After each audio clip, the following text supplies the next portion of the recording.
de Nostradamus. C'est Sans Occuper tous les mercredis 23h, 1h du matin. Vous savez comment ça se passe, hein, avec mon gars ADHX. Ouais. Salut, comment tu? Les choses se font. Ouais, Attends, tu comme. Ouais. Ouais. C'est bon là ou pas? Ouais, c'est bon, c'est carré. Ouais, c'est carré. Avec mon gars du Bronx. Prends ton micro, mon type. Allez, c'est l'heure, hein. Bah, j'attends le go, moi. T'as dit quoi? Les choses se font. Une journée dans le ghetto. Une journée de plus. Ok. Mais au temps complet, là, ça faisait longtemps. En tout cas, c'est quand... Faut que ça se termine une bonne fois pour toutes, hein, du Bronx, hein. De quoi? Hein, faut passer autre chose, hein. Quitter le ghetto. Hein, passer une journée au ghetto, comme ça. Faut savoir passer autre chose. Bah, une fois de temps en temps, c'est Hein, bien. Faut donner le relais à un moment donné. Le relais est passé. Parce que tu vas attraper des crampes, hein. Tu vas attraper des crampes. Mais Eto, il était pas au stade, là. Il a arrêté le foot, hein, pourtant. Il était au stade. Voilà, moi, j'étais au stade. J'ai regardé la nouvelle génération jouer. J'étais pas sur le terrain. C'est juste ça. Hein. Ouais, c'est ça. Ouais, pas de problème. Ouais, une fois de temps en temps. Histoire de rester connecté. Ouais. D'ailleurs, j'ai vu l'héritier Ok. avec la coco. Ok. Ça faisait longtemps. Ok. Tu vois de qui je parle. Ouais, voilà. Hein. Tu vois, des trucs comme ça fait toujours du bien. Ouais. Myriam, comment on va? Moi ça va. Ça va? On est toujours là. Une journée dans le ghetto aussi? Ouais. Ouais. Toi aussi t'es connecté. Hein. Je suis parti voir l'héritier. Donc, bon, là, on va parler un peu des projets qui sont sortis, là, dernièrement. On va parler d'abord sur le projet de Osiris Jack. Nouvelle ère 667, hein. Donc, il a sorti son projet, ça fait quoi, il y a plus d'un mois, quand même, hein, déjà. En tout cas, les retours sont bons pour lui, en total indépendant. Je sais qu'il était dans le top 10 chez Apple et tout ça, tu vois, je veux dire. Donc, et il fait comme Alpha, hein. Ils vont se céder en main. Donc, ceux qui veulent se procurer le projet, vous l'envoyez un DM et vous prenez rendez-vous et voilà. Ah ok. Ouais. C'est sa propre distrib. Ouais, c'est ça, il est dans un book hein, comme ça, tu vois. Il fait le hustle. Ouais. Donc, après, bon, ce qui est bien, c'est que lui, il a une base fan, hein. Donc, ça va. Donc, qui commence? Nouvelle ère. Ah ouais. Myriam. D'accord. Alors déjà moi je suis très contente qu'on parle de ce projet. Je vous en ai parlé 120 fois ce dernier mois. Vraiment. Mais en fait maintenant je l'ai tellement enseigné en long, en large et en travers. Je sais même plus quoi dire tellement pour moi ça y est, c'est devenu un de mes albums dans mon top. Je parle en tout cas pour cette année. En fait je suis trop contente d'avoir... Je sais que plein de gens ont leur tête, mais moi dans le 667 je me retrouverai pas avec tous les artistes. Ok. Et enfin... déjà son dernier projet, j'ai oublié comment il s'appelait. Neburi. Noburi, je crois, un truc comme ça. C'est Noburi. Déjà, il était, je l'avais. Voilà, il y a un Nibiru, excuse-moi. Et du coup, j'avais beaucoup aimé, mais je me disais, j'étais pas prête, je crois, à ce moment-là. C'était beaucoup trop sombre. Il a une atmosphère trop angoissante, je trouve, Osiris. Et puis, à force de l'écouter. En fait, il a bien préparé le terrain pour Nouvelle Ère. Ok. Et Nouvelle Ère, je sais même pas quoi dire, il est incroyable ce projet. En fait, il est sombre, il est sans filtre. En fait, je vais reprendre une phrase que Lalco a dit ici. Sa description de la société inquiète en fait. Tu te dis mais qu'est-ce que t'as vécu toi? Qu'est-ce que tu vois des trucs que nous on voit pas? Enfin c'est vrai en fait, moi j'ai écouté l'album juste comme ça, j'ai pas regardé la tracklist, je me suis pas trop intéressée au feat et tout. Et du coup, j'ai été surprise par le morceau Trilogie avec le roi Enoch. Il m'a traumatisé. Je m'y attendais pas en fait. Ok. De quoi? De tomber sur le roi Enoch? Tomber sur le roi Enoch et aussi le morceau en lui-même. Mais c'est même pas un morceau, c'est juste de la dénonciation pure et dure et c'est tout. On dirait une discussion qu'on a pris à leur insu en fait. Limite, tellement ils s'en foutent. Ils sont sans filtre. Ils s'en foutent, ils sont sans filtre, ils ont rien à perdre. Osiris aussi, il y a un truc de... en fait, que je regrette avec lui, c'est que il s'en fout. Mais pas il s'en fout comme les autres, c'est-à-dire qu'il est mis du sien dans sa musique, dans ses prods, etc. Mais par exemple, il balance des morceaux un samedi à 14h. Ouais. Il prépare pas les gens à son projet. En fait, il s'en fout de la com.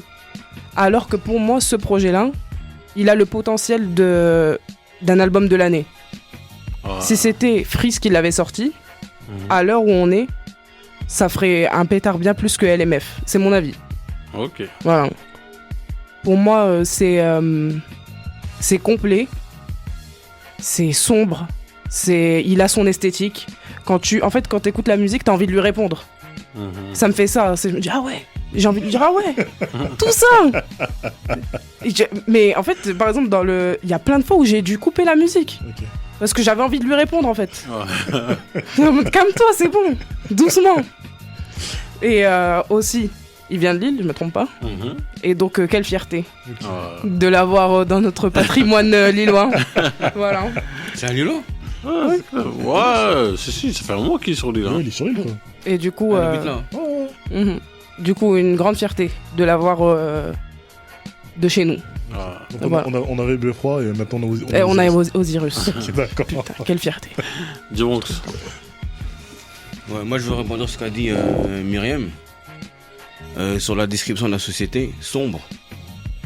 Et je disais il y a pas très longtemps, tu vois, le 667, c'est des gens qui sont quasiment en mission, qui sont là pour effectivement dénoncer les choses. Et s'ils parlent autant de produits, notamment de codéine, c'est peut-être parce qu'ils voient tellement de choses, tellement de vérités que c'est peut-être pas forcément évident à encaisser. Parce que dans ce monde-là, on vit dans un monde d'opium, où effectivement, on nous sauve tout un tas de choses pour nous éloigner au maximum de la réalité. Alors c'est mauvais pour nous parce qu'effectivement on voit pas les choses venir, mais en même temps c'est peut-être pas si mal parce que est-ce que tout le monde est prêt pour encaisser? Maintenant, lui quand il est dans cette dénonciation-là, il est aussi dans un contre-coup derrière où il propose une contre-société. Il propose une contre-société où effectivement il revient aux bases, il revient aux fondamentaux, qui est ce qu'on appelle le côté, tu vois, le tribal. Ouais, le côté tribal. Parce qu'effectivement, aujourd'hui, on est dans une société individualiste où chacun, tu vois, vit les choses de son côté. Et d'ailleurs, pour vous donner un exemple, qu'on est dans une société individualiste, c'est que au moment à l'époque du Covid, quand donc on est sorti des sortes de confinement, déconfinement, couvre-feu, plus couvre-feu, dès que Macron a commencé à annoncer le pass vaccinal, il avait annoncé ça à peu près à cette période-là, juste avant l'été. Qu'est-ce que les gens ont fait? Ils se sont précipités à aller se faire piquer parce qu'ils avaient tous peur de ne pas aller en vacances. Alors que d'un autre côté, dans les quartiers comme des Roubaix, etc., ils ont fait un pacte entre eux en se disant, bon, quoi qu'il arrive, nous, on ferme pas nos magasins, on ferme pas nos commerces, on ferme rien du tout. Et si jamais ils sont pas contents, ils veulent nous mettre des amendes, on va être solidaires, on va payer les amendes ensemble, jusqu'au moment où ils vont se fatiguer. Et au final, ils se sont fatigués, ils ont laissé Roubaix tranquille. C'est les seuls qui, eux, ne respectaient ni couvre-feu, ni confinement. Et en fait, on vit dans une société comme ça, où effectivement, il y a plein de scandales, comme notamment la McKinsey là, qui court, où il y a plein de... Le Covid, ça a été une biture comme pas possible. Les élections, on est en train de nous les voler en nous racontant que Macron, il a une cape et il se bagarre contre Poutine tous les jours, donc il n'a pas le temps. Et effectivement, lui, en fait, il revient à des fondamentaux, comme par exemple quand tu vas dans indépendant comme un Maasai. Les Maasai, on connaît, c'est une vraie tribu donc de l'est de l'Afrique qui vivent comme dans un village, tu vois, avec la solidarité, tu vois les choses du genre, il faut tout un village pour élever un enfant, ce genre de choses. Ou bien quand ils disent on se réunit comme au Sénat. C'est-à-dire qu'effectivement, eux, de leur côté, ils ont leur propre loi, leur propre façon de voir les choses, qui est tout contraire à ce qui se fait au Sénat, qui est parfois limite, comme on pourrait le dire, satanique. Et carrément même, ils disent, on porte sur notre jaquette le triangle à l'envers, qui est un peu comme, tu vois, le bail de l'Antichrist quand il met la croix de Jésus à l'envers. Ouais, c'est un contre-symbole en fait. Ouais. Le contre-symbole, effectivement.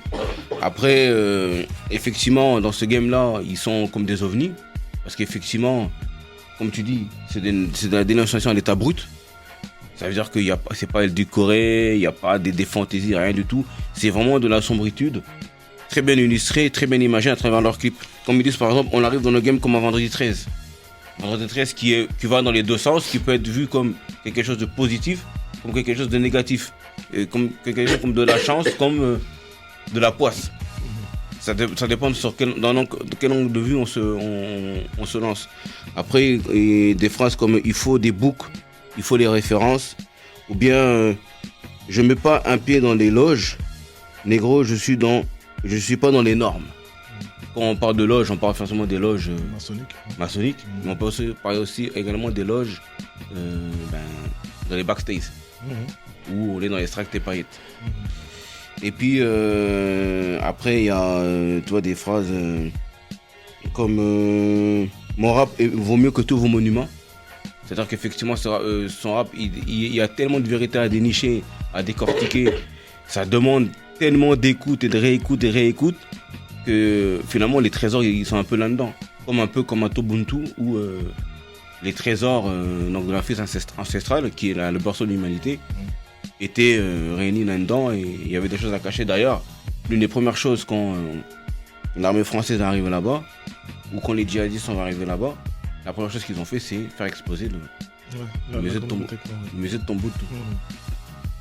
En gros c'est ça pour moi ce projet-là, c'est vraiment un état d'esprit de contre-système où ils proposent quelque chose à l'inverse en revenant aux fondamentaux, en revenant aux bases, donc un système tribal, un système de solidarité où effectivement on vit une sorte dans un petit village et avec ses propres traditions, avec ses propres codes, avec ses propres valeurs et non pas dans un truc mondialisé comme aujourd'hui où tout se ressemble, tout se vaut, mais tout est dirigé par un seul même endroit que je ne veux pas citer ici pour pas passer par un complotiste. Mais tu sais, ce que tu dis, ça me fait penser à un truc. C'est qu'en fait, le 6-7, je les vois comme une milice. Une milice qui a un objectif. En gros, comme les gens pourraient voir les Illuminati derrière plein de rappeurs, on dirait qu'il y a une société secrète derrière le 6-7 en fait. Okay. Et qui les a envoyés en mission. Parce qu'ils parlent tellement avec les tripes. Et tellement... En fait, encore une fois, ils parlent tellement avec conviction que t'as l'impression que tout ce qu'ils disent, ils l'ont vu. T'as envie de les croire. Ils peuvent dire ce qu'ils veulent, j'ai envie de les croire en fait. Et je les vois vraiment comme des antagonistes dans un Marvel. Okay. Ou comme dans un manga. Ouais. Et c'est ça qui me fait peur en fait, c'est qu'ils sont convaincants. Ils sont... Voilà, géniaux. Hein, Azax. Ouais. Osiris. Nouvelle ère. Bon, nouvelle ère. Bon, moi j'ai envie de te dire en fait, j'ai écouté ce que Myriam et Dubé en fait ont énoncé ici, tu vois. Et je vais aller dans leur sens. Mais au niveau de l'image, moi j'ai envie de dire que en gros, lorsque tu commences le projet d'Osiris avec le morceau Ron Van Cleef, il commence par la première phrase qu'il dit dans le projet, c'est il y a toujours quelqu'un au-dessus de toi pour payer la police et les autorités, pour que tu puisses travailler tranquillement. Ça t'intéresse ? Ok, ça marche. Et tu sais que ça veut dire que il commence le projet en fait en te disant ça. Et si je devais imaginer le truc, c'est comme si en fait t'étais dans le film Matrix et qu'en fait il te laisse pas le choix. Il te dit pas ouais tout, prends la pilule bleue ou bien prends la pilule rouge. Directement il te dit viens dans mon univers, je vais te montrer en fait c'est quoi la vie. Et la vraie vie, tu vois. Et en fait t'as pas le choix. Et c'est super fort parce que en gros on va parler de lui en fait en particulier, mais en fait ça équivaut également en fait pour le reste en vérité de son écurie. Les mecs en fait maîtrisent parfaitement en fait leur univers.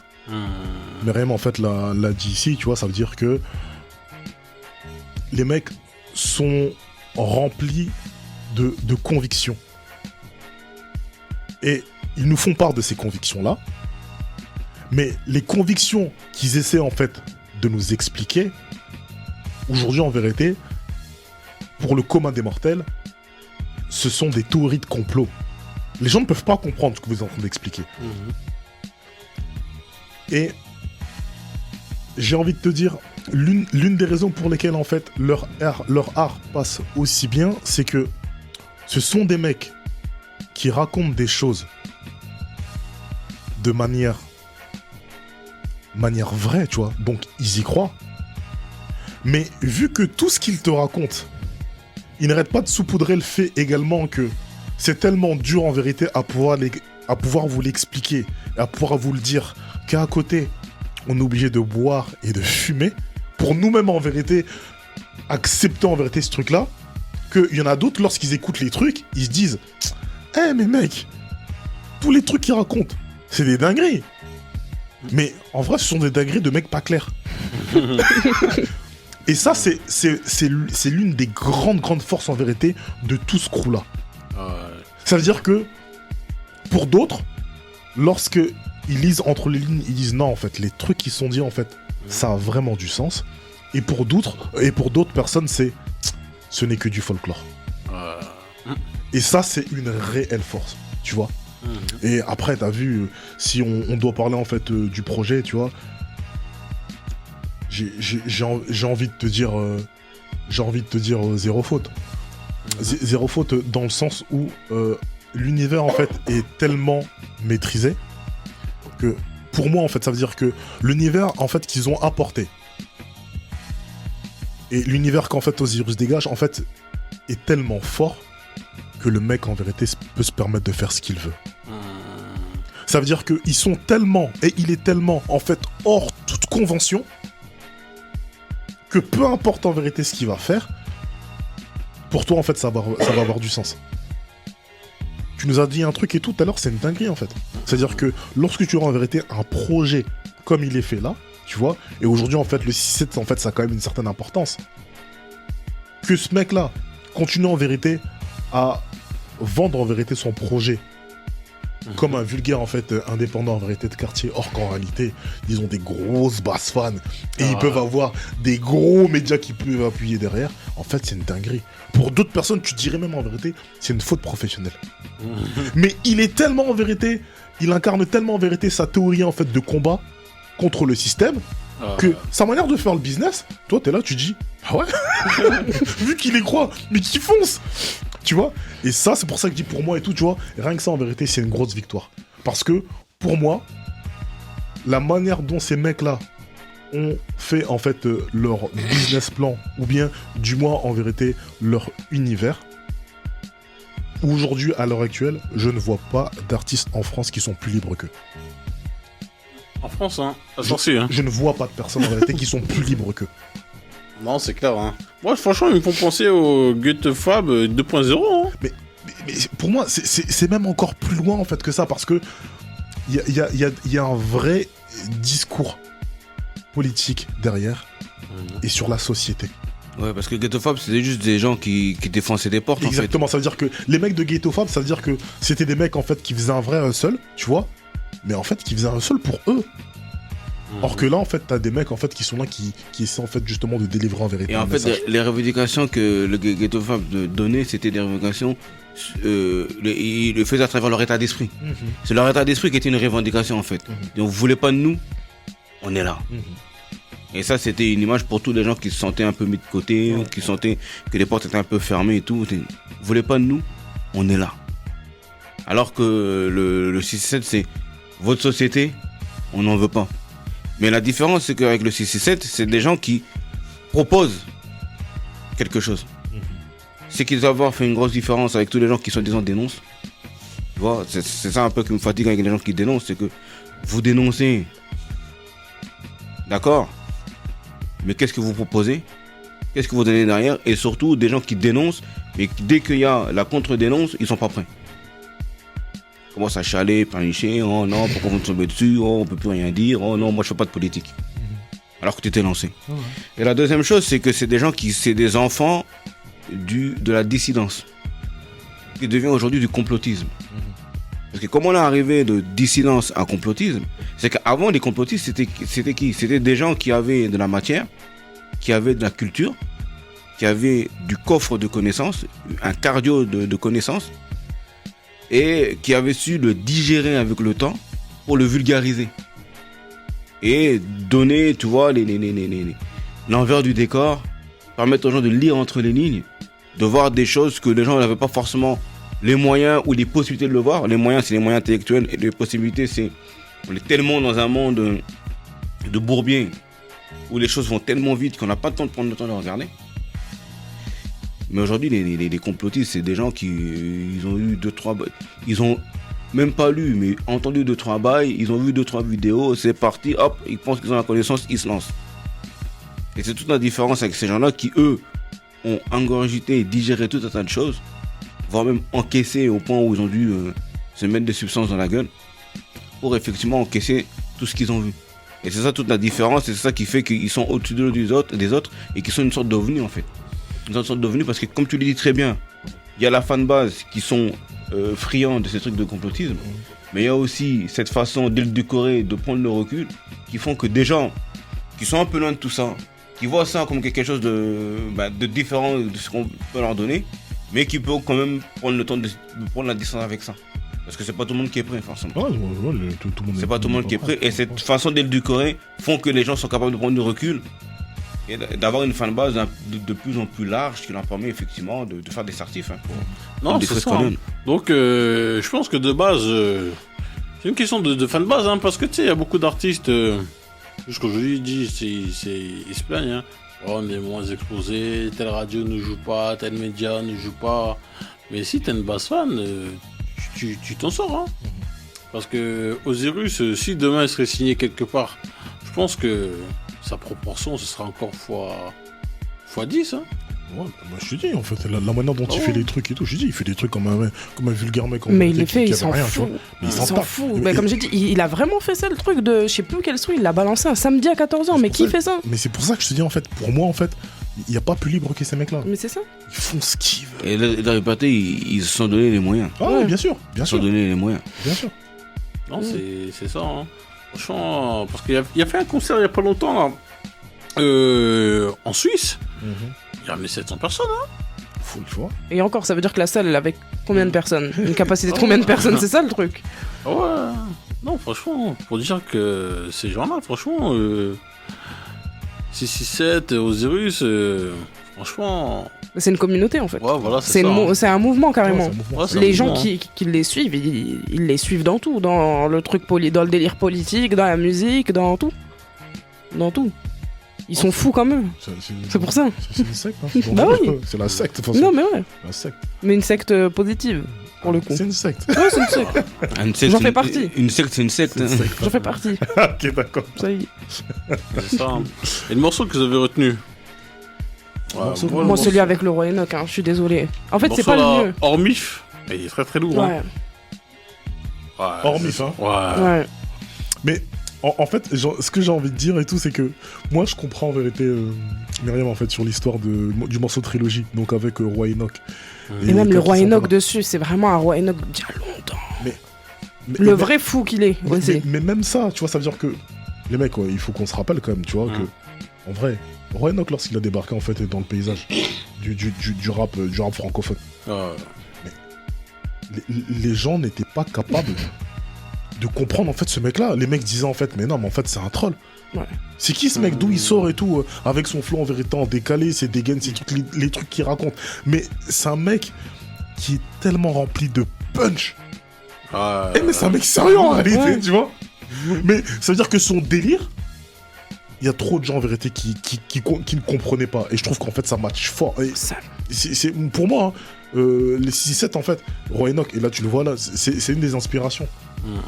Parce que lui aussi c'est un mec en fait qui est très très longtemps, tout dénonce certains trucs, et tout, voilà, tu vois, donc non franchement, le clin d'œil, et je trouve que le morceau quand même, trilogie, il est quand même bon. J'avoue que j'aime bien ce morceau là. Non, c'est ça. Et juste pour citer une dernière phrase qui résume tout.